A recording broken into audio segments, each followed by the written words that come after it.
आज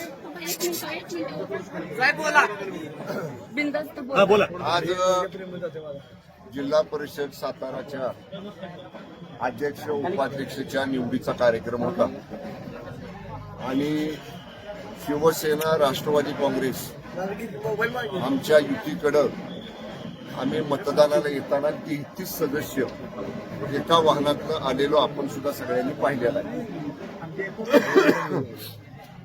जे बापूसाहेब शिंदे इथं माझ्याबरोबर उभे आहेत त्यांचं आमच्यातल्याच 2 सदस्यांनी अपहरण केलं अशी खोटी तक्रार पहाटे दाखल केली.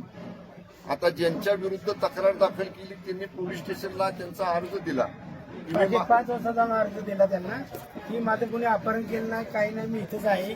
आणि एवढं करून पण मला मागाशी कळलं की म्हणजे मला कळवून मी माझा खून करण्याचा वगैरे प्रयत्न असा आरोप केला. असा खोटा आरोप करून अर्ज देऊन त्याच्यामध्ये मला नंतर कळलं जबरदस्ती फोनवरनं धमक्या दिल्या.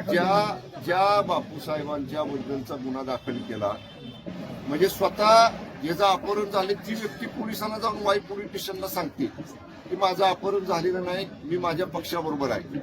आणि आमच्याच पक्षातले युतीमधले 2 सदस्य त्यांना आरोपी केलं. आम्ही आतमध्ये गेलो.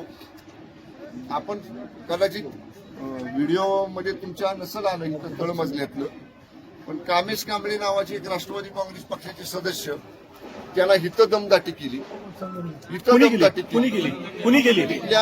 इथल्या मंत्री महोदयांनी शिवेंद्रसिंह राजे भोसलेंनी स्वतः मी त्याला मी घेऊन आत जात असताना त्याला ओढलं. आता ज्या सदस्यांचा संबंध नाही, अमोल मोहिते नगराध्यक्ष त्यांचा काय या निवडीशी संबंध, ते कसे आत आले? फिरोज पठाण त्यांचा काय संबंध, ते सदस्य नाही, ते कसे आत आले?